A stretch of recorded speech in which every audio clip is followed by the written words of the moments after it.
Hey, salut tout le monde, j'adore dire ça au début de mes vidéos, mais ça fait quand même un petit moment qu'il n'y a pas eu de contenu sur la chaîne, mais bon, vous le savez, je dis toujours que je vais être plus actif, mais au final, il n'y a pas grand chose qui change. Surtout que là, même si je voulais, je n'aurais pas pu à cause de mon ordi qui a fait un petit peu de la merde. Bref, on arrête de gratter du temps, aujourd'hui je vais vous parler du 21e Corps Nova de l'armée clone, aussi connu sous le nom des Marines Galactiques.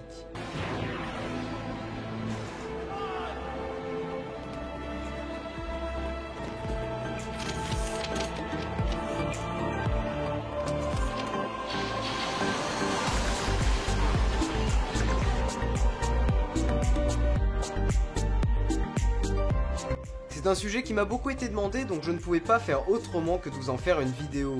Malheureusement, ce n'est pas vraiment mon sujet de prédilection, je risque donc de faire des petites erreurs, mais j'essaierai de faire quelque chose d'assez sympa.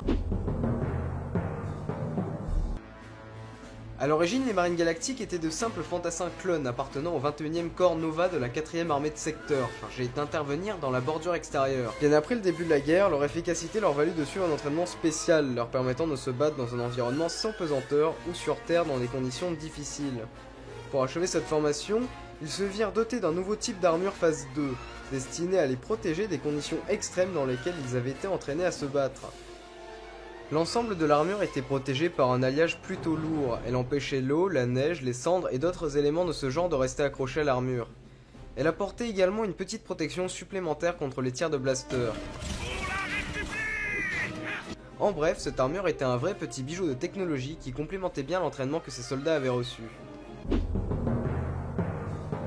Un régiment sans commandement, ça ne peut pas exister, et le commandant maréchal CC 1138, connu sous le nom de Bakara, est tout simplement le commandant le mieux adapté à un régiment d'élite comme celui des Marines Galactiques.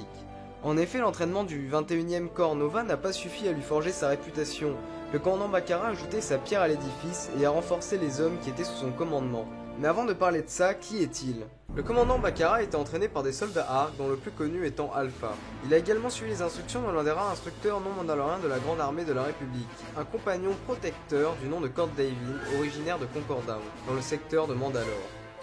En effet, bien que les protecteurs soient des Mandaloriens, ils sont bien différents des autres. Bakara, dans l'esprit des traditions des protecteurs, s'est rapidement considéré comme un homme respectueux de la loi et de l'ordre. Après avoir suivi le programme ARC, il a fait preuve d'une inhabituelle prédisposition pour des tactiques et stratégies agressives à la grande inquiétude de ses créateurs Kaminoans. La personnalité qui naquit en Bakara était froide et calculatrice. Son intelligence et son sens tactique étaient ses plus grandes qualités, mais elle semblait avoir pris le pas sur le peu de chaleur humaine dont il était capable. De plus que Bakara avait du mal à discuter en mandalorien avec ses frères, car il avait appris le dialecte particulier de Concordown, qui utilisait par exemple le mot de tat et non de vod pour frère. Il devint ainsi l'un des commandants les plus solitaires de l'armée.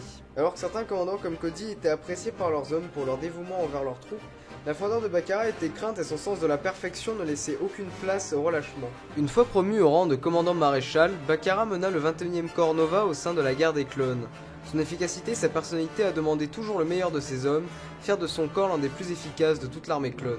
À tel point que le commandement de la République choisit le 21e Corps Nova pour tester le prototype d'une combinaison spatiale permettant le combat en milieu sans gravité.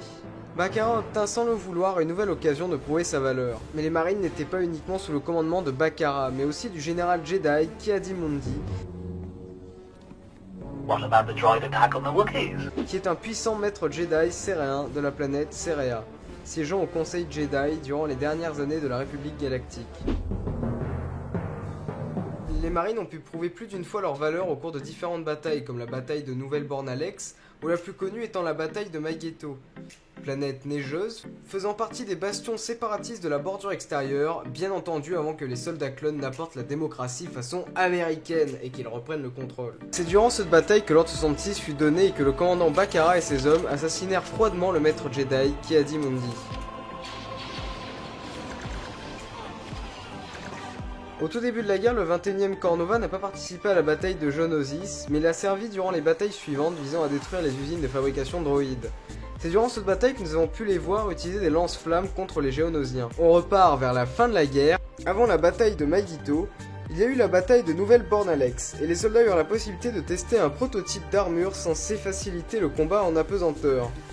Ils ont été envoyés reprendre une planète envahie par la Confédération des systèmes indépendants. Cependant, le prototype ne devait pas être au point, car le système d'armement tombait en panne, laissant les marines sans puissance de feu. Les clones ne furent pas arrêtés pour autant. Ils utilisèrent la puissance que l'exosquelette de l'armure leur conférait pour se battre à main nue contre les super droïdes de combat des séparatistes.